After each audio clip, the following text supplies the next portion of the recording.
Após a sua pregação na Ágora, o apóstolo Paulo é arrastado pela população local e trazido até essa pequena montanha que é chamada de Areópago. O nome vem de duas expressões gregas: Ares, que era o deus da guerra, e Pagos, que é uma tradução que significa uma pequena montanha, um outeiro. Você pode ver que o monte realmente é pequenininho. Esse aqui era um local onde se traziam as pessoas para serem julgadas. Sócrates, o famoso filósofo, foi trazido e julgado aqui nessa montanha. Sobre isso a gente vai falar daqui a pouco lá em cima.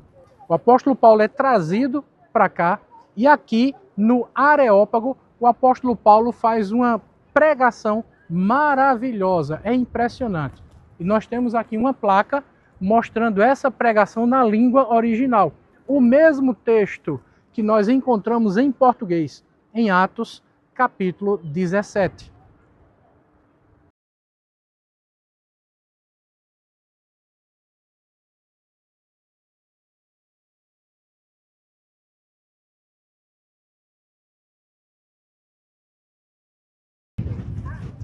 O apóstolo Paulo estava lá em cima na Acrópolis, palavra que quer dizer a cidade superior. Fica indignado com o que vê lá, a quantidade de idolatria, de paganismo praticada pelos habitantes aqui de Atenas. De lá ele desce e vai para o local mais baixo da cidade, que é a Ágora. A Ágora era o local onde se faziam os discursos públicos, onde os políticos discursavam, onde os filósofos discursavam e os religiosos. De lá, ele é arrastado pela população local até aqui. Nós estamos no Areópago. A imagem que muitas pessoas têm do Areópago é de um local elaborado, enfeitado. Não. A palavra Areópago quer dizer a montanha, o pequeno outeiro dedicado a uma outra divindade, chamado deus Ares, que era o deus da guerra. Era essa montanha. Aqui era o local onde as pessoas eram trazidas para ser julgadas. Inclusive, muito tempo antes do apóstolo Paulo, o famoso filósofo Sócrates foi trazido para cá e foi julgado aqui no Areópago. E qual foi a acusação que fizeram contra Sócrates? Uma delas é que ele estava pregando deuses estranhos. Para a cultura grega, essa seria uma acusação muito séria, muito grave, porque pregar outro Deus que não fosse aquelas divindades adoradas na cultura grega era um crime chamado de ateísmo. O ateísmo naquela época não era simplesmente o ateísmo como nós conhecemos hoje. Para nós, em nossa cultura, ateísmo é acreditar que não existe vida após a morte. É acreditar que não existe nenhuma outra divindade.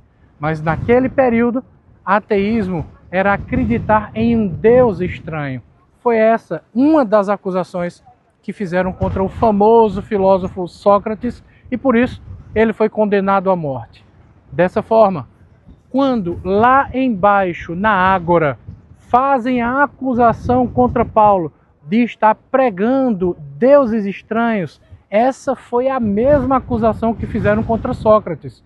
E quando Paulo é arrastado e trazido até aqui no Areópago, não foi apenas para dar explicações. A intenção era julgar o apóstolo Paulo e provavelmente condená-lo à morte, assim como foi feito com o famoso Sócrates. Só que o apóstolo Paulo, com intrepidez, com capacidade intelectual, com um coração dedicado a Deus, mas sobretudo o apóstolo Paulo, que tinha a unção do Espírito Santo, vai fazer uma das pregações mais impactantes aqui nesse local.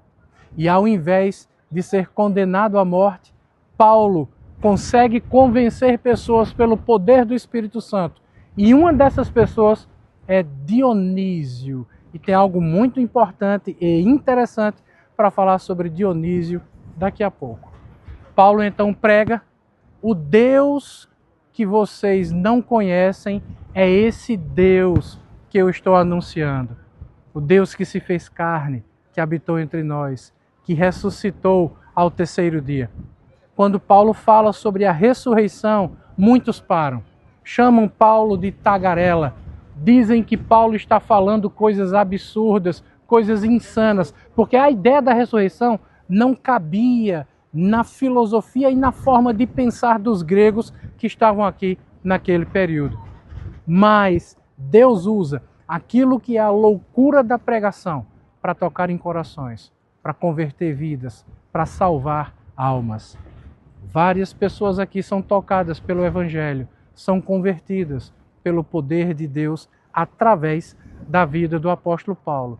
E como eu disse, uma dessas pessoas era Dionísio. Dionísio era um dos principais líderes responsável pelos julgamentos que aconteciam aqui no Areópago.